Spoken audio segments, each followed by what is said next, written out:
the 57-gallon drum filled with the torsos of 3 men. A freezer with dismembered limbs and flesh, metal cooking pots with mummified hands and genitals. This time, there was no lie Dahmer could tell to save himself.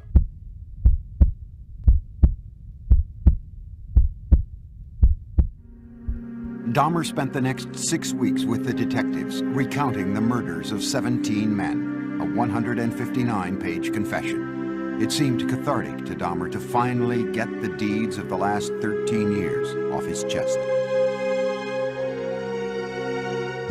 With the information from his confession, investigators went back to Dahmer's childhood home in Bath, Ohio. They raked up the shattered bones of Stephen Hicks, Dahmer's first victim. The Milwaukee County coroner started matching skulls with torsos, and the police began the sad task of notifying families. Dahmer pleaded guilty but insane. The issue of his sanity would be the sole question before the jury. You know immediately that it's going to be probably an insanity defense. What can you argue? You can't claim self-defense. You can't say you don't know how those bodies got there.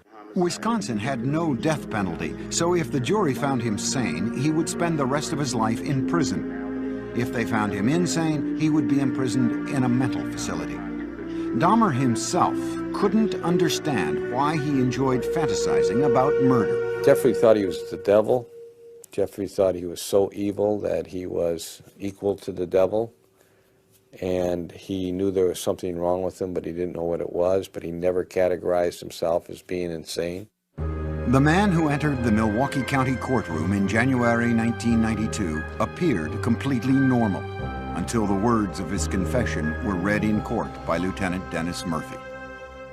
He related this was a person he really liked. He indicated that he had filleted his heart and kept it in the freezer, and he also kept his bicep. He indicated that he had eaten the thigh muscle of this subject, but it was so tough he could hardly chew it.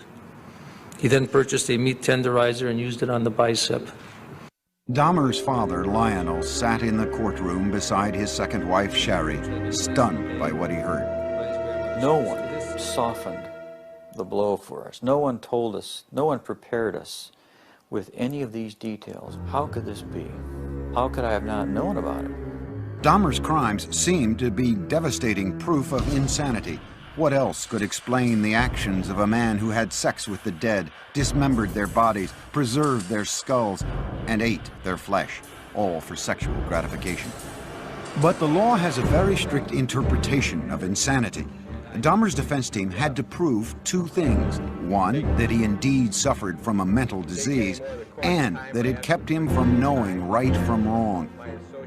Necrophilia, a compulsion to have sex with the dead, is recognized as a sexual disorder, but it does not make one legally insane. He argued that the necrophilic drive was such that he could not control it. But we don't accept that in the United States as a defense, no more than we accept a pedophilic drive of the man who wants to have sex with children.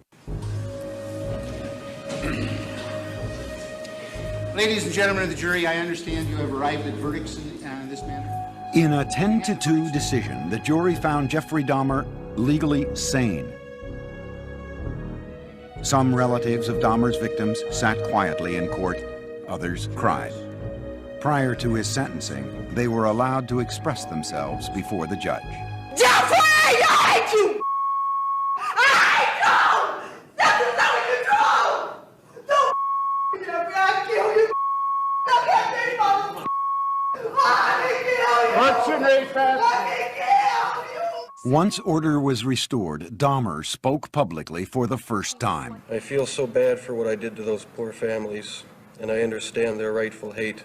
I have seen their tears, and if I could give my life right now to bring their loved ones back, I would do it. I am so very sorry. Many questioned the emotional depth of Dahmer's apology, whether a man who killed so routinely had the conscience to feel remorse.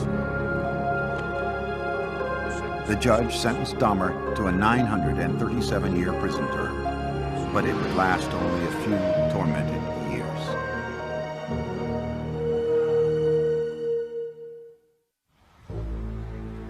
Jeffrey Dahmer's final home was the Columbia Correctional Institution in Portage, Wisconsin.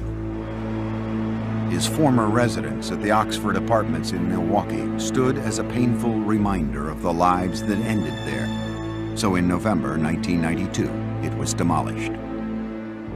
In his prison cell at the age of 32, Dahmer's life became a conflicted introspection, trying to sort out the blame for his killing nature and seeking divine forgiveness for it.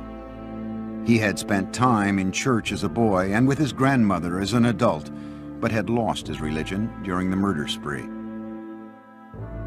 Dahmer placed the blame for the murders on his atheistic beliefs and the theory of evolution.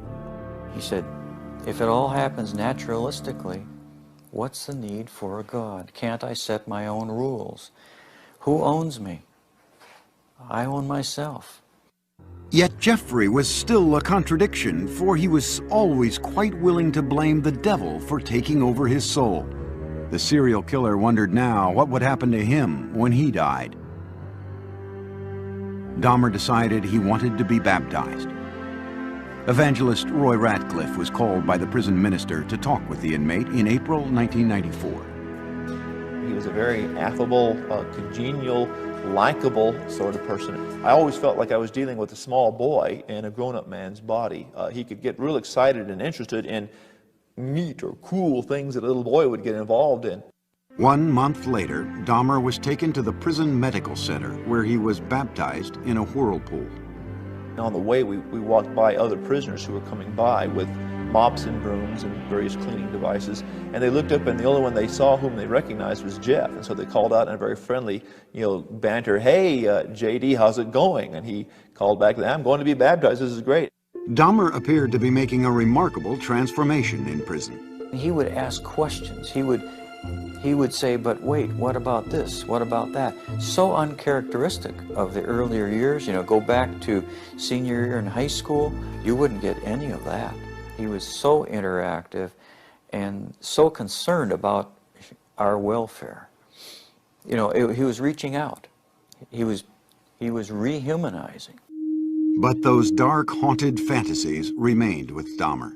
I'll probably have to live with it for the rest of my life. I wish it would go away. I wish there was some way to completely get rid of the compulsive thoughts, the feelings. Dahmer got another reminder of his past when he was visited by Teresa Smith. Jeffrey had killed her brother, Eddie. First thing when he did when he came in is apologize for killing my brother. I asked him why my brother, and he said he seen the way he danced, and he liked the way he looked, and he said I was just attracted to him. He said he had strangled him, and then he was trying some new experiment or something with preserving the skull and the body and whatever, and it didn't work. So he had to destroy him. Dahmer had spent his entire adult life as the predator. But now in prison, he became the prey. The notorious serial killer was a target for other inmates. In August 1994, he was attacked in the prison chapel with a crudely fashioned knife. He survived. But on November 29, 1994, inmate Christopher Scarver, who called himself Christ, bludgeoned Dahmer with a metal rod from the prison gym. Dahmer died on the way to the hospital. Among his last wishes, Dahmer had asked to be cremated. His ashes were split between his mother and father. There are statements in his will and testament that say, I don't want a marker, I don't want a grave, I don't want a funeral, I don't want any kind of...